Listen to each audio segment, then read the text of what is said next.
본문으로 나를 사랑하면 내 말을 지키리니 주님의 그 말씀을 그대로 제목으로 삼고 함께 또 은혜를 나누도록 하겠습니다. 우리 먼저 한번 옆에 있는 분들과 인사하시죠. 하나님께서 지금도 당신을 사랑하십니다. 이렇게 한번 인사하시겠습니다. 하나님께서 지금도 당신을 사랑하시고, 하나님께서 또 여러분들을 이 시간 있는 모습 그대로 다 기뻐 받아주시는 줄 믿습니다. 왜냐하면 우리는 그리스도에게 속한 자들이기 때문입니다. 예수님의 모든 그 희생과 또 그 십자가의 사랑이 우리의 연약함과 부족한 것들을 하나님 앞에 다 채우고 또 남는 줄 믿으시고, 부디 예수님 안에서 오늘 담대한 믿음의 예배를 드리시기를 축복합니다. 오늘 본문 말씀으로 바로 들어가도록 하겠습니다.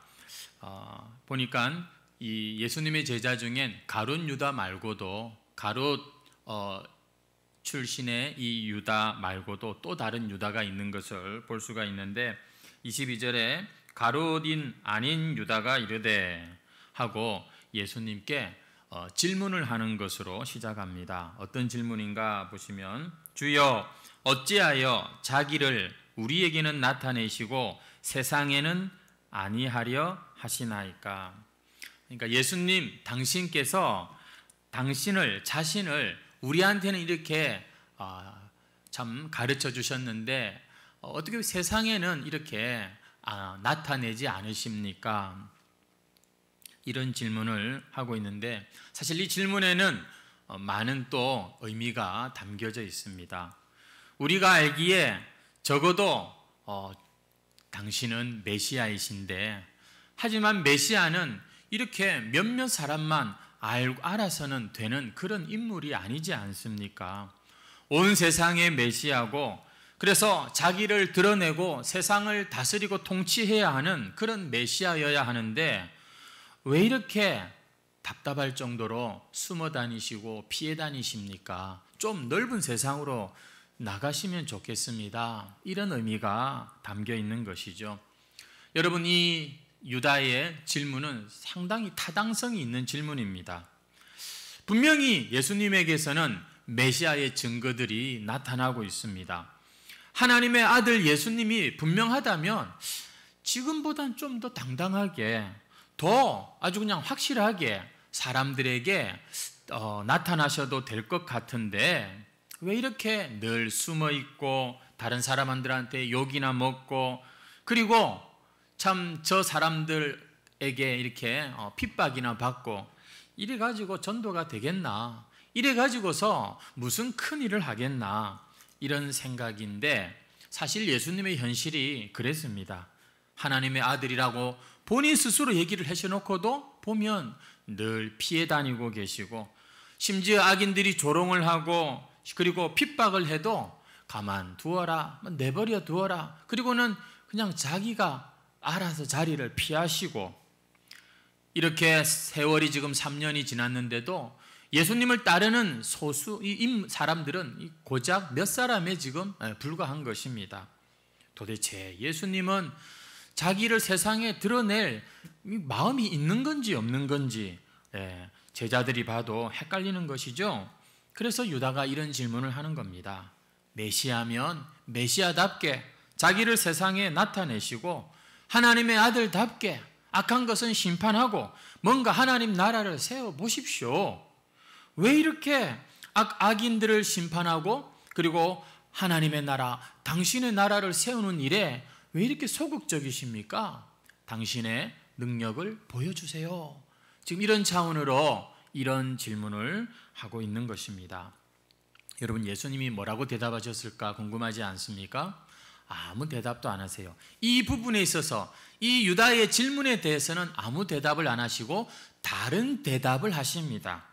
어떤 대답이냐? 23절이죠. 예수께서 대답하여 이르시되 사람이 나를 사랑하면 내 말을 지킬 것이다. 이런 말씀을 하고 계세요. 지금 그래, 아직까지는 뭐 때가 아니다 라든지 이렇게 대답을 하셔야 되는데, 질문하고 이게 답이 맞는데 그냥 무슨 말씀을 하시냐면 단지 나를 사랑하느냐 사랑하지 않느냐 이 문제만 지금 예수님이 확인을 하고 계시는 겁니다. 예수님께서는 지금 이 세상에 당신을 어떻게 하면 잘 드러낼까, 어떻게 하면 하나님 나라를 내가 잘 세울까, 이런 걸 지금 생각하시는 것이 아니라 그런 것들보다도 사람이 예수님을 진정으로 사랑하느냐 안 하느냐 이 문제가 더 중요하다, 이렇게 대답을 하고 계신다는 겁니다. 참 여러분, 너무 막연한 대답 아닙니까? 좀 이 제자들의 마음이 시원하게 좀 답변을 해주시면 좋을 것 같은데, 너희들이 나를 사랑하느냐 안 하느냐 그게 중요해, 이 너무 막연합니다. 늘 듣는 이야기고요. 당연히 주님 사랑하지요. 여러분, 어쩌면 정말 주님은 이 세상적으로 뭔가를 일을 이루어내고 뭔가 참 사람들 앞에 자기를 좀 피하라 하고 드러내고 힘이 있다는 것을 좀 보여주고 또 상당히 그런 게 재미가 있지 않습니까? 예. 그런데 그런 쪽엔 너무 관심이 없는 것 같습니다. 단지 사랑하느냐 그 문제만 확인하고 계세요. 여러분도 이렇게 예수님처럼 다른 것보다도 사랑하는 이 문제가 제일 중요하다, 이렇게 과연 생각이 드십니까? 우리가 오늘은 이렇게 예배하고 하나님 앞에 사랑합니다 라고 말하지만, 또 어쩌면 우리의 또 다른 모습은 세상에서 우리에게 있는 그 어떤 힘들을 막 가지고서 사람들을 대하고 세상 사람들과 별 다를 바 없이 왜 가지고 있는 힘도 사용을 안 하느냐고요. 제자들은 예수님이 너무 답답했던 것이죠. 제가 요즘에 그런 생각을 좀 하거든요. 야, 이거 힘이라는 게 이런 거구나. 그리고 또 한 가지 드는 생각이 조심해야 될 때구나 하는 생각을 요즘에 좀 합니다. 요즘에는 뭐 일을 하다 보니까 어떤 뭐 직함 같은 이런 것도 있다 보니까 사람들을 많이 만나고 찾아오고 또 찾아가고 이렇게 되는데, 이거 참 유혹이겠다 하는 생각이 들더라고요. 예수님에겐 정말 그 인품도 그렇고 능력도 그렇고 못하실 게 없는 분인데, 근데요 당신의 그 세력을 확장하고 사람들에게 추앙받고 인정받는 일에 그 힘을 사용하시지 않는다는 것, 그것이 제자들에겐 답답했어요. 오늘 예수님을 믿고 따르는 우리 중에도 이런 것이 신앙생활에 있어서 좀 답답하게 느껴지는 분 계시다면 오늘 주님의 대답하시는 말씀을 우리가 좀 깊이 생각해야 되겠습니다. 저는 요즘에 이 뉴스를 잘 안 봅니다. 근데 이렇게 그래도 눈에 들어오고 귀에 들려오는 이렇게 뉴스를 보니까 이 또 참 일이 터졌구나, 이런 또 뉴스가 또 있더라고요. 여러분, 세상은 또 이 세상 가운데 역사하는 악한 영은 믿는 자들에 대해서, 교회에 대해서 역사적으로 볼 때에 그렇게 호락호락하지가 않습니다. 실제로 교회가 이 세상을 영향을 끼칠 때 보면 또 타락하는 또 그런 이 모습도 나타나는 것을 우리가 볼 수가 있죠. 세상과 교회와의 관계, 이 세상과 불신자들과 이 신자들과의 관계에는 여러분, 이게 눈에 보이는 게 전부가 아니라는 것을 우리는 아시고 이 모든 상황들을 우리가 해석할 수 있어야 됩니다. 때로는 억울할 때도 있고, 때로는 또 우리가 참 우리 자신을 돌아보아야 할 그러한 상황도 생기지만, 여러분 이것저것 다른 것보다도 가장 중요한 것은 그 가운데 내가 주님을 사랑하고 있는가, 이것만 여러분 우리가 잘 확인하시면 됩니다. 그것이 사실은 가장 이 지혜로운 대답이고 또 우리의 행동의 바로 기준이 된다고 생각합니다. 여러분은 주님을 사랑하십니까? 사랑하시니까 오늘도 이 아침에 이 자리에 나오셨다고 믿습니다. 그런데 여러분, 사실 우리는 주님을 사랑할 수 없다는 거 아세요? 우리는 주님을 사랑할 만한 그런 존재들이 못 됩니다. 근데도 불구하고 성경엔 사랑하라고 말씀하시죠. 근데 이게 아무한테나 이 말이 통하는 건 아닙니다. 하나님이 나를 얼마나 사랑하시는가, 그것에 대해서 깨달은 사람들이 비로소 하나님이 나를 이렇게 대접하시는구나, 나를 이렇게 이게 알아지면 우리 안에 그분에 대한 사랑과 신뢰가 이게 나오는 거예요. 여러분, 내가 사랑이 많아서 신심이 좋아서 하나님을 그래요, 제가 사랑할게요, 열심히 사랑하겠습니다, 벌써 그 말도 조금 어폐가 있는 그런 말이죠. 단지 예수님께서 나를 얼마나 사랑하셨는지 이게 깨달아질 때 그 반응으로 우리에게서 사랑이 나오는 것이죠.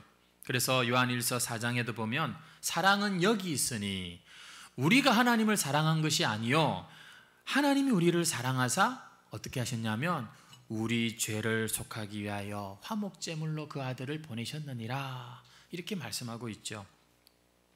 그렇습니다. 우리가 하나님을 사랑해야 되는데 이게 내 안에서 나오는 게 아니라 마치 부모가 자녀를 너무너무 사랑하니까 자녀가 그 부모의 사랑 때문에 그 부모님을 사랑하게 되는 것처럼, 여러분, 우리의 이 사랑은 하나님에게서 시작된 것이고, 그래서 우리가 하나님을 사랑하려면 우리는 그분의 우리를 향한 사랑에 대해서 많이 들어야 됩니다. 많이 깨달아야 됩니다. 그럴 때 우리가 하나님을 사랑하는 깊이도 더 점점 깊어지는 것이죠. 절대 내가 하나님을 내 힘으로 사랑하는 게 아니에요. 내가 먼저 하나님을 사랑하는 게 아닙니다. 근데도 보면 하나님 사랑하는 모습들이 있잖아요.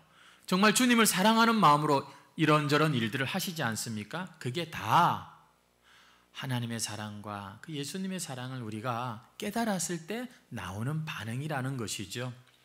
그래서 지금 예수님이 23절에 사람이 나를 사랑하면, 이 말은 너희들이 나를 열심히 사랑하세요 이런 뜻이라기보다도 말씀을 듣고 우리가 주님과 믿음으로 동행하면서 점점 이분이 누구시며 이분께서 도대체 우리를 얼마나 사랑하셨길래 이런 일을 행하셨는가, 그 일에 대해서 우리가 깨달아질 때 그 따라오는 반응, 그것을 기대하시고 주님은 우리에게 이 말씀을 하시는 겁니다. 사랑하라. 여러분, 주님을 사랑할 준비가 되셨습니까? 그렇다면 주님의 말씀에 귀를 기울이시고 여러분, 주님의 그 사랑에 먼저 눈을 크게 뜨시면 됩니다. 누가 나를 사랑하지 않고 누가 나를 시험 들게 했고 나에게 지금 이런 어려움과 문제가 있고, 여러분, 지금 그 모든 문제의 가장 답이라고 할 수 있는 것을 주님이 대답하고 계세요.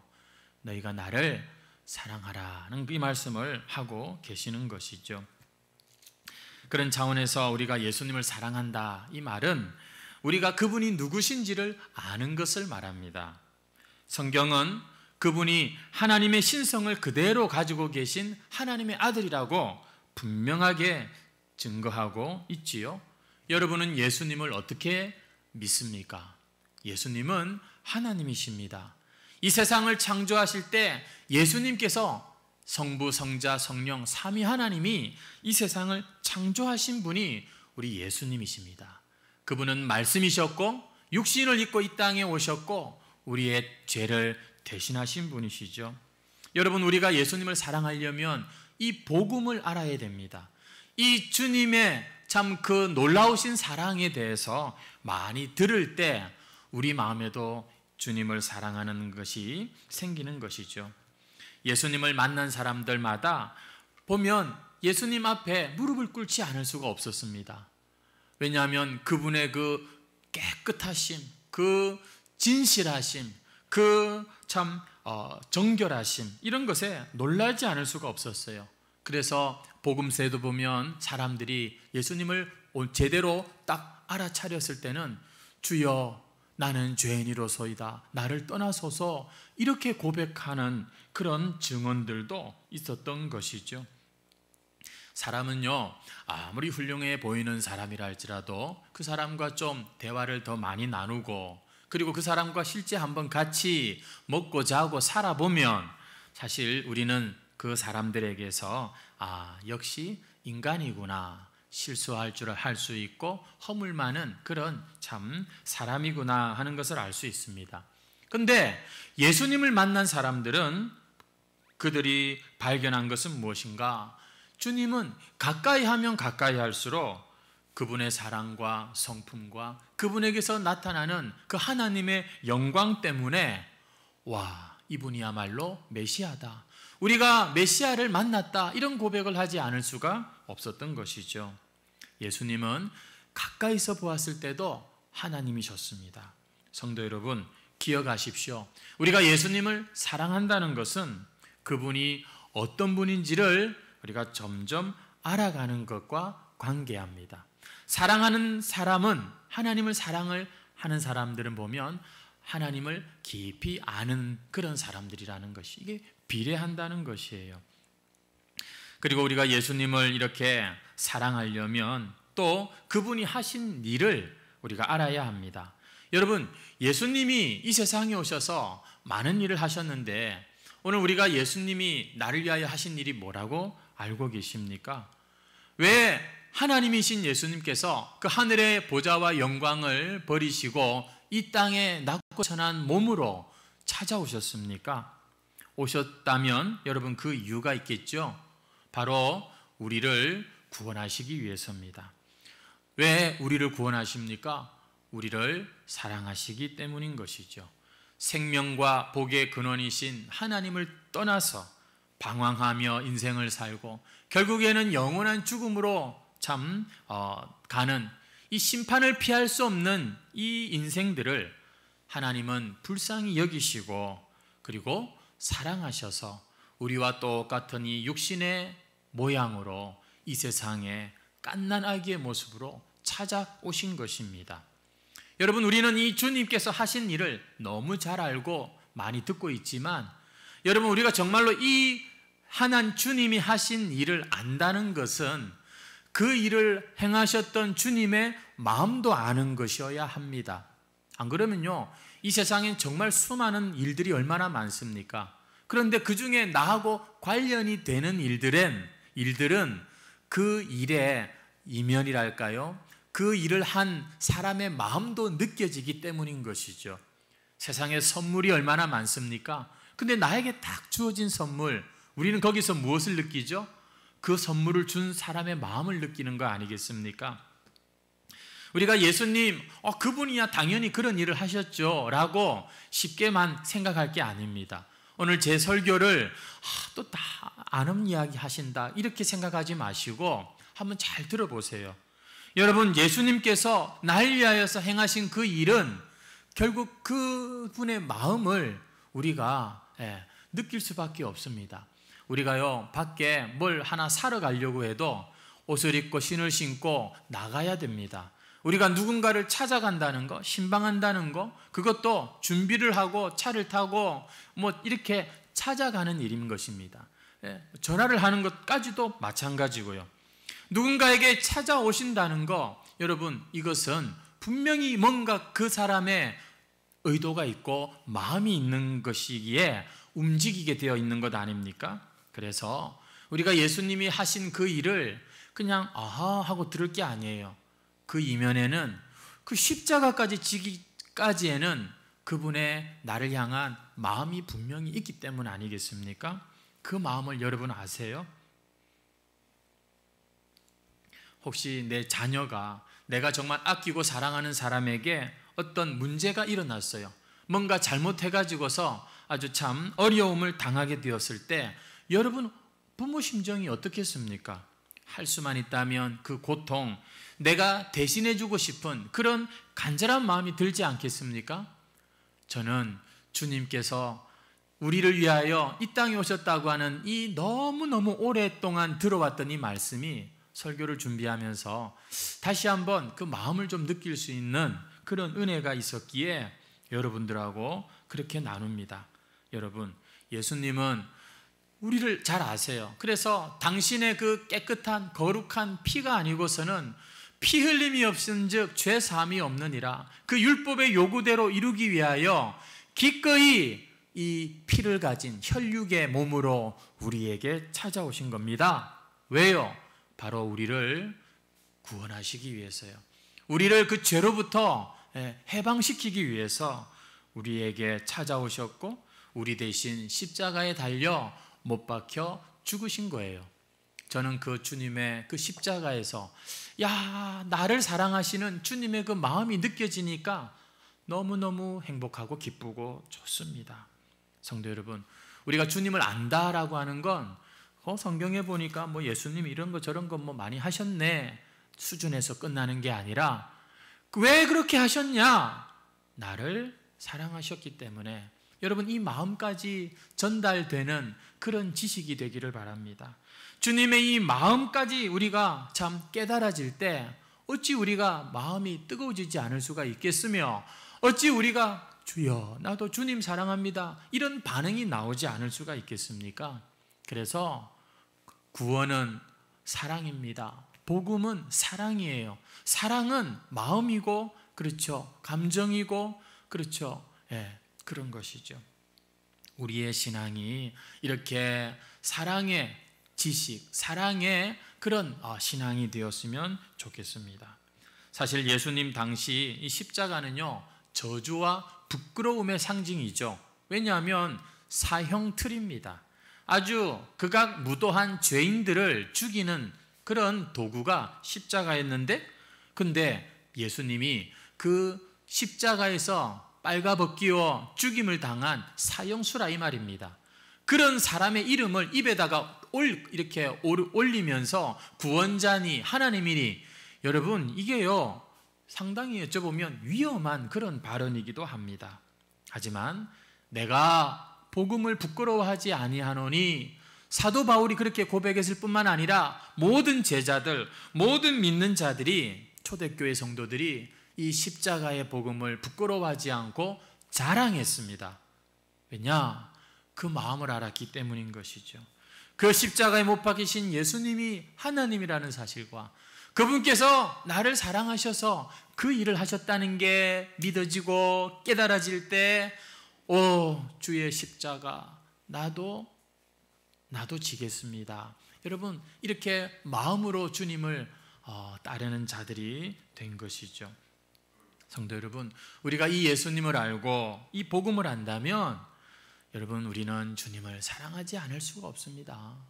그래서 우리가 이렇게 예배도 드리게 되는 것이고, 그리고 참 우리가 하나님 앞에 헌금도 하는 것이지, 자꾸 그냥 누가 이렇게 하고 나는 그러면 어떻게 해야 되고, 이 사람하고 비교하는 게 아니라 하나님과 나와의 관계에서 여러분 이렇게 우리는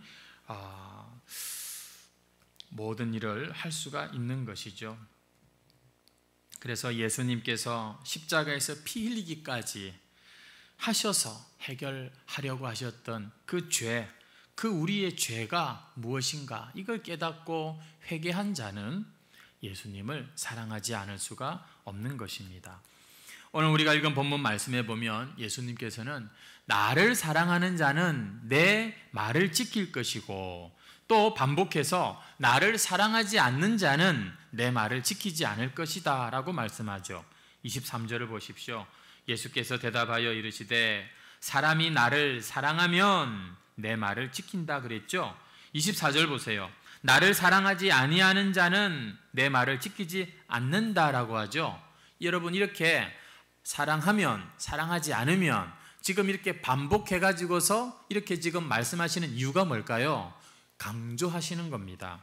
지금 예수님께서는 예수님을 사랑하는 것과, 그래서 예수님의 말씀을 지키는 것은 아주 필연적인 관계라는 것을 지금 강조해서 말씀하고 계십니다. 예수님을 사랑해도 말씀을 좀 지킬 때도 있고 못 지킬 때도 있지. 사실 그게 우리 입장 아니겠습니까? 근데 주님의 말씀은 나를 사랑하는 자는 내 말을 지키고 나를 사랑하지 않는 자는 내 말을 안 지킨다. 예수님을 사랑하는 자는 반드시 내 말을 지키게 돼 있다라고 말씀합니다. 이것은 마치 공식과 같은 것이죠. 예수님을 사랑하는 자는 말씀을 지킵니다. 예수님을 사랑하지 않는 자는 말씀을 안 지킵니다. 그러면은 공식이라고 했으니까 말씀을 안 지키는 자는 뭐가 됩니까? 예? 사랑하지 않는 것이 되는 거죠. 여러분, 수학 문제 풀려면 공식을 알아야 되듯이 우리가 오늘 이 말씀은 공식을 가지고서 우리 자신을 한번 보자고요. 내가 야, 이렇게 말씀을 지키는 자가 되었네. 아, 진짜 주님의 사랑이 내 안에 있구나. 근데 내가 말씀을 못 지킨다면 나는 주님을 사랑하는 자가 아니구나. 괜히 여러분들의 마음을, 양심을 찌르는 말씀이 아니라 예수님의 말씀은요, 우리가 가감없이 그대로 우리가 해석하려고 해야 되는 거예요. 그때 그 말씀을 또 지킬 수 있는 힘도 주시기 때문이죠. 여러분, 아무 생각 없이 오늘 말씀을 듣지 마시고 여러분 이 말씀 가운데 주님의 마음을 받으시기 바랍니다. 주님께서 한번 콕 우리를 찔러주시는 그 지적하시는 것도 여러분이 한번 그냥 받으시면 좋겠어요. 그냥 요리조리 우리가 아무 일도 일어나지 않는 예배가 될 것이 아니라 우리의 마음에 성령께서 주시는 그 감동에 여러분들이 반응할 수 있다면 여러분은 살아있는 자입니다. 하지만 그냥 듣기도 싫고 또 내 마음이까지 들어와도 그것에 대해서 끝까지 우리가 참 이 부담감을 가진다면 여러분 참 소망이 없는 것이죠. 주님께서는 나를 사랑하는 자는 내 말을 지킨다 말씀하시는데요. 내 말을, 주님의 말을 지킨다는 것은 말 그대로 주님의 그 말씀을 가감없이 정말 주신 그 말씀대로 우리가 지켜 순종하는 것을 말하는 것이죠. 여러분 세상에는요 진짜 온갖 많은 가르침들이 이미 나와 있습니다. 심지어 이 복음을 왜곡시키는 이단들의 그런 교리도 저는 유튜브를 보면서 옛날에는 유튜브를 보면서 좀 이렇게 도전도 받고 은혜도 받고 참 좋았는데 요즘에는 이 유튜브를 보면서 제가 갑자기 지식이 막 이렇게 자란 것도 아닌데 묘하게 조금씩 다른 걸 느끼는 거예요. 조심스러워지더라고요. 여러분들도 조심하시면서 유튜브를 좀 가려가면서 보시면 좋겠어요. 그냥 당연한 뭐 정보 지식 정도라고 생각했는데 보니까 이 진리가 아닌 그런 아주 인간적인 하나님 중심이 아니라 사람에게서 시작된 그런 교훈들도 많은 것을 봅니다. 주님의 말을 지금 지킨다는 말은 이렇게 주님의 진리를 우리가 지켜낸다, 수호한다 이런 차원에서 말씀을 하는 것이죠. 우리가 이게 잘 감이 안 오지만 실제로 기독교 역사에 이 진리를 수호하기 위해서 미움을 받고 참 외면당하는 그런 사람들의 이야기도 참 많죠. 여러분 당장의 학교에서 직장에서 이 한번 말씀대로 한번 살아보려고 애를 써보십시오. 어떤 일이 일어나는가?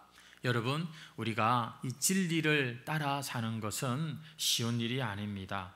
근데 이렇게 우리가 주님의 말씀을 따라 지켜 살 때 어느새 우리 안에 어떤 일이 일어나는가 하면 그게 곧 예수님 사랑하는 자의 특징이지만 말씀대로 살다 보니까 삶이 변화되어 있더라 이것입니다. 여러분 그 변화된 삶을 통해서 내가 주님을 사랑합니다를 증명하고 있더라 이 말입니다. 성도 여러분, 저는 여러분들에게 좀 더 도덕적으로 좀 더 착하게 똑바로 신앙생활 해야 안 되겠습니까? 이런 지금 어떤 이야기를 하고 싶은 마음이 아닙니다. 그러나 정말 우리가 예수님을 사랑하면 그 말씀을 붙들고 지키며 살게 돼 있고 우리의 삶은 변화되게 돼 있습니다. 그래서 우리가 새벽에도 제가 그런 이야기 좀 자주 하는 편인데요. 예수님을 믿은 지가 지금 20년이 되고 30년이 됐는데도 변화가 없다. 그 젊은 시절에 그 저지르던 그 실수와 그런 죄와 이런 것들을 여전히 우리가 반복하고 있다면 여러분 그건 한번 우리가 좀 곰곰이 우리를 살펴봐야 될 일입니다. 왜냐하면 이게요 생명의 문제이기 때문입니다.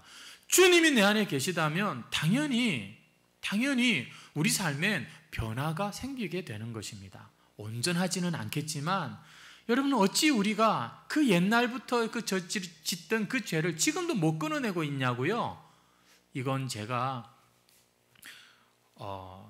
주님의 이 말씀을 근거로 해서 여러분들과 지금 나누는 것인데요.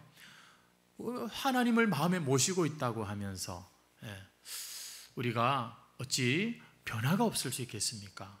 여러분은 많이 변화되셨습니까? 변화를 지금 제가 구원의 조건으로 말하는 게 아니죠. 구원받은 하나님의 자녀라면 여러분 우리에겐 변화가 있어야지요.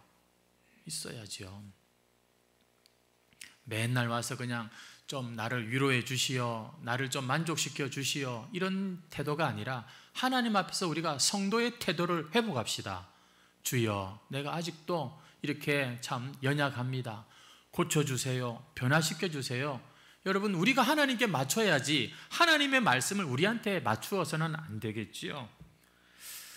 예수님을 사랑하는 자는 그 말씀을 지키고 그 말씀을 지키는 자는 반드시 삶에 변화가 있습니다. 그래서 성경은 열매를 말합니다. 열매가 있어야 된다는 것이죠. 간혹 어떤 분들이 회개를 오해하시는 분들이 계신데, 회개는 단순히 눈물을 흘리면서 내 마음을 조금 이렇게 힘들게 하는 그런 정도가 아닙니다. 그렇게 회개하고 나서 눈물 한번 쫙 빼고 나니까 그냥 어떤 카타르시스가 팍 느껴지는 단순히 그런 차원의 속 시원한 그런 것이 회개가 아닙니다. 회개는 내가 하나님 앞에 절망하는 겁니다. 두 손 두 발 다 드는 것입니다. 나한테는 길이 없고 소망이 없는 것을 깨닫고 느낄 때, 여러분, 그 사람에게서 어떤 일이 일어나는지 아십니까? 가던 길을 돌이키는 것입니다. 내가 이러다간 진짜 지옥 문 앞에 가겠다, 이런 자신의 그 어떤 이 상태를 깨달을 때 그 사람은 그 어떤 것으로도 이길 수 없는 이 죄의 권세에 대하여 여러분 해방되는 역사가 일어납니다. 왜? 회개하기 때문이죠. 회개가 그런 것입니다. 왜 신앙생활이 재미가 없고 힘이 안 나고 점점 지루해지는지 아십니까? 죄송하지만 회개했는지 안 했는지 한번 우리 자신을 돌아볼 필요가 있는 거예요. 지옥길을 가고 있으면서 천국길을 가는 줄로 착각을 하니까 이게 자꾸 뭐가 어렵고 헷갈리는 겁니다. 물론 반대의 경우도 있습니다. 하나님 앞에 회개했고 분명히 천국길을 가고 있으면서도 지옥길을 여전히 미련을 버리지 못하는 그런 사람도 있으니까 어려운 것이겠죠. 성도 여러분, 우리 해광교회는 하나님 앞에 회개한 그런 우리 성도들이 예배하고 모여있는 곳이 되기를 제가 기도합니다. 내가 이렇게 참 불쌍하고 가련한 존재구나, 하나님 앞에 티끌과 같은 먼지와 같은 존재구나. 근데 그게 다 깨달아질 때 그 먼지가 빛이 나는 거 아세요? 왜냐하면 그 먼지가 보면 태양빛에 먼지도 반짝반짝 하잖아요.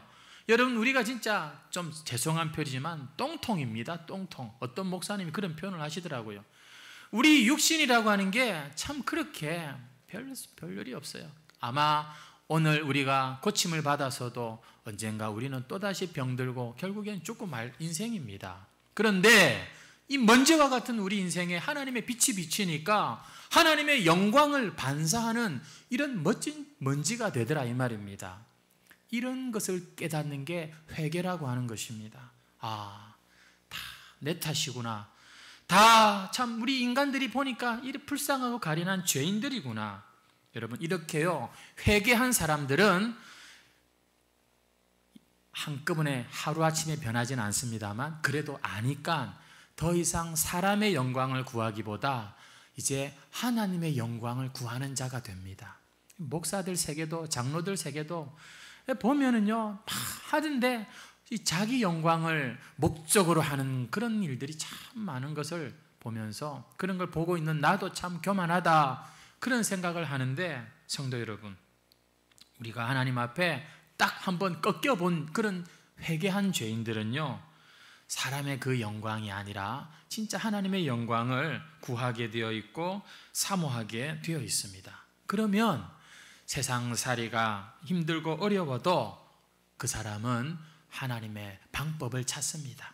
지금 당장은 편하게, 지금 당장 나한테 좋은 게 아니라 진짜 하면 내가 어떻게 하면 살 것인가, 그 길을 묻게 돼 있고 찾게 돼 있습니다. 그래서 회개한 사람에겐 천국 문이 열리는 것입니다. 여러분, 속지 마십시오. 주님을 사랑한다고 입버릇처럼 우리가 말을 하면서도 하나님 말씀에 눈 끔찍 안 하는 사람들, 순종 안 하는 사람들, 여러분, 말씀을 대하는 태도가 주님을 대하는 태도입니다. 오늘 이렇게 주님께서는 나를 사랑하는 자는 내 계명, 내 말을 지킨다라고 말씀하시면서 마지막에는 큰 축복을 우리에게 주고 계세요. 그게 뭐냐 보니까 23절에 나옵니다. 보십시오. 내 말을 지키리니 내 아버지께서 그를 사랑하실 것이요 우리가 그에게 가서 거처를 그와 함께 하리라. 거처를 함께 한다는 말씀이 나오죠. 하나님을 사랑하고 그 뜻대로 행하는 자에게 하나님이 큰 축복을 주시는데 그게 뭔가 거처를 함께 하신다. 그래서 아직 회개하지 않은 사람은 이게 뭐고 하고 또 이렇게 이해가 안 될 수 있어요. 근데 진짜 하나님 없이는 내가 죽을 것 같은 그런 인생들은 하나님이 내게 찾아오셔서 거처를 함께 하신다? 여러분 너무너무 큰 축복으로 이게 받아들여지게 됩니다. 구약 성경에 보면 하나님이 이스라엘 백성 가운데 성막을 치시고 그 영광으로 함께 거하실 때 거처를 함께 한다 이렇게 표현을 했는데 여러분 지금 하나님께서 그 주님을 사랑하고 그 말씀대로 계명대로 지켜 사는 그 사람들에게 어떤 복을 주십니까? 내 백성 삼겠다. 내가 축복하겠다. 근데 어떤 축복을 주시냐면 돈도 아니요 금도 아니고 뭐죠? 나를 주겠다 이 말씀을 하고 계시는 겁니다. 하나님께서 지금 당신을 내가 거쳐 삼겠다. 그러려면 오셔야 되잖아요. 우리 인생에 하나님이 찾아오신다는 이 말씀을 하고 계시는 거예요. 어제 저녁에 우리 같이 식사를 우리 집에서 하는데 우리 집 아이가 그런 얘기 하더라고요. 얘기하다가 로또 얘기가 나왔는데 아빠가 한번 로또를 한번 사면 참 좋겠다는 거예요. 아빠가 로또를 사면 왠지 될 것 같은 이런 예감이 있다는 얘기죠. 제가 나의 이 순결을 지키고 싶은 마음이 있습니다. 예. 이게 산다고 해서 되겠다 이런 차원이 아니라 이 세상이 진짜 돈이 이게 얼마나 좋습니까? 젊은 애들도 그 돈 참 나이 많은 분들은 또 역시 돈이 우리 인생에 너무너무 큰 힘이고 사실 좋은 거죠. 축복입니다. 그런데 제게는 한 가지 기도 제목이 있기 때문이죠. 뭐냐면 저에게 로또처럼 늘 기다리고 기도하는 게 있습니다. 때로 저도 돈이 필요할 때가 있지만 말이죠. 하나님의 임재가 우리 해광교회에 가득한 그런 예배 제가 있는 동안 볼 수 있다면 얼마나 좋을까요? 하나님, 내 이 마음에 하나님께서 함께 하시는 이 충만한 그 임재, 내 입에서 막 찬송과 기도와 이 감사와 이러한 이 천국을 경험하는 이것으로 저 충분합니다. 저에게 제 인생의 로또는 하나님이십니다. 하나님께서 내 마음에 딱 임하시면 물론 인간적으로 자녀들에게 물려줄 돈이 별로 없다는 거, 특별한 그런 재산이 없다는 게 한 번씩은 조금 서글퍼질 때도 있지만 그러나 하나님 내게 주신 이 로또, 하나님의 이 임재를 우리 자녀들이 알았으면 좋겠습니다. 우리 성도들이 알았으면 좋겠습니다. 하나님을 인생의 로또로 아는 그런 우리 성도들 되면 좋겠습니다. 지금 주님께서 나를 사랑하고 내 계명을 지키는 자에게 내가 거처를 함께 하겠다. 내가 너희들과 함께 하겠다. 하나님 당신을 주시겠다. 이 말인 것이죠. 지금 유다는요, 마음이 급해가지고 왜 빨리 하나님 나라가 안 이루어지냐고요. 이렇게 질문하는데 예수님 말씀은 하나님 나라는 그런 물리적인 힘으로 이루어지는 게 아니고 말씀에 순종하여 사는 자에게, 나를 사랑하는 자에게 하나님이 그 사랑으로 그 사람에게 찾아오는 거, 임재하는 거, 이런 걸로 하나님의 나라가 이루어진다. 이 대답을 하고 계시는 거죠. 여러분, 하나님의 나라는 보이지 않습니다. 우리 눈에 보기에 야 멋진 건물, 야 저 사람 참, 야 정말 아주 높다, 대단하다, 이런 걸로 하나님의 나라가 이루어지는 게 아닙니다. 누구든지 그 말씀을 듣고 그분의 사랑을 깨닫고 그리고는 이제 그분의 말씀대로 자신의 삶의 방향을 바꾸면 하나님은 그 사람에게 찾아가 그를 거처 삼으시고 그 통치, 그 축복, 그 영광이 그 마음에 그리고 그 사람이 함께하는 그 공동체 위에 여러분 하나님의 나라가 이루어지는 것이죠. 그래서 이런 사람들은요, 이 세상을 살지만 하나님의 나라, 그 영광, 기쁨, 평안을 늘 맛보면서 누리면서 사는 것입니다. 세상 사람들은 진짜 이걸 모른다니까요. 어이구, 뭐 저렇게 사는 게 뭐 구원받았다고, 뭐 축복받았다고. 하지만 그 사람의 마음엔 하늘나라가 임한 것입니다. 이게 교회의 모습인 것이죠. 사랑하는 우리 해강성도 여러분, 지금 우리는 어디를 향해서 가고 있는 것입니까? 혹시 지옥길로 지금 가고 있는 분이 있지는 않습니까? 많은 분들이 그 길을 돌이켜 천국길, 구원의 길로 가고 있는 줄 믿습니다만, 여러분, 분명히 여러분의 지금 걸음을 잠깐 세워놓고 보십시오. 내가 지금 어디를 가고 있는지.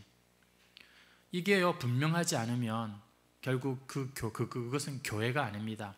싫어 버림받아요, 사람들이 밟힐 뿐이라고, 그렇게 맛이른 소금이라고 주님은 말씀하셨죠. 해광 교회가 아니라 해광 친목회에 불과한 것입니다. 여러분, 우리 한 사람 한 사람 마음이 중요합니다. 우리 한 사람 한 사람의 그 영혼이 여러분 정말 중요한 것입니다. 나는 어떤 길을 가고 있습니까? 비록 거창한 모습은 아니지만 진실로 주님의 사랑을 알고 주님을 사랑하는 그런 분이라면 조용히 하나님의 말씀을 따라 살고 있을 것이고, 하나님은 그와 지금도 동행하고 계실 겁니다. 그런 저와 여러분이 되시기를 주의 이름으로 축원합니다. 찬송 드리겠습니다. 312장 찬송입니다.